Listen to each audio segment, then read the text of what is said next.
రాజకీయ నాయకులే కావచ్చు, ఎవరైనా కూడా ఇలాంటి మాటలు ఎక్కువ మాట్లాడుతున్నారు. ఎందుకంటారు? అంటే ఫ్రస్ట్రేషన్ వల్ల వస్తున్నాయి అంటారా? దేనికోసం వస్తున్నాయి అంటే బాధతో వస్తుంది. మా ప్రజలను గాలికి వదిలేడితే వస్తుంది. ఇప్పుడు నిన్న కాక మొన్న మనము బాల్క సుమన్ అని మా చెన్నూరు నియోజకవర్గం ఒకప్పుడు రిప్రజెంట్ చేసిన ఎమ్మెల్యే ఏమన్నాడు, రైలు పట్టాలను గోసేయమన్నాడు, జిఎం ఆఫీస్ ని గాలబెట్టమన్నాడు, మిలిటెంట్ ఉద్యమాలు దేవని. అదా అమ్మ కొట్లాడే విధానం? అదా ప్రజలకు ఒక మార్గంలో పెట్టడానికి, ప్రజా సమస్యల మీద ఫైట్ చేసే విధానం ఇదా? అంటే కొంతమంది అమాయకులు బలైపోతే నీకు రాజకీయ జీవితం కావాలా? ఇప్పుడు రైలు పట్టాలకు వస్తే ఎంతమంది అమాయకుల జీవితాలు బలైతే ఒకసారి ఆలోచించండి.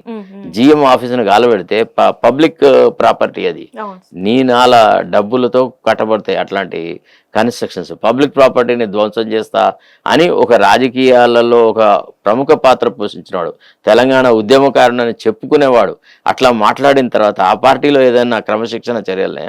అతనికి షోకాజ్ నోటీస్ ఇచ్చారా? ఇంకా మా సోదరుడు కరెక్ట్గానే మాట్లాడినాడు, ఆయన తప్పుగా ప్రొజెక్ట్ చేసినారు, అది ఇదని మాట్లాడుతున్నారు. అంటే ఇట్లాంటి వాళ్ళు రాజకీయాలలో ఉన్నప్పుడు డెఫినెట్గా మధ్యస్థంగా ఉన్న వాళ్ళు, రాజకీయ విశ్లేషకులు ఇదే రకమైన భాషను వాడతారు. దాంట్లో తప్పేం లేదు.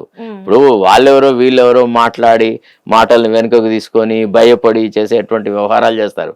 కానీ నేను అట్లా ఏం చెయ్యను, వాళ్ళని ఎదుర్కొంటాను. I will face the bull by horns. అంతేగాని నేను చెప్పడంలో ఏమాత్రం లేదు. ఇప్పుడు ఫర్ ఎగ్జాంపుల్ వీళ్ళ అర్హత లేని, ఫర్ ఎగ్జాంపుల్ మనలో మాట, ఇప్పుడు వీళ్ళను రాజకీయాలలో కుటుంబాలుగా వచ్చారు కదా, వీళ్ళకున్న పెద్ద గొప్ప అర్హత ఏంది? వీళ్ళకే ఎందుకు టికెట్లు ఇవ్వాలి? వీళ్ళే ఎందుకు మంత్రులు కావాలి? వీళ్ళే ఎందుకు ఎంపీలు కావాలి?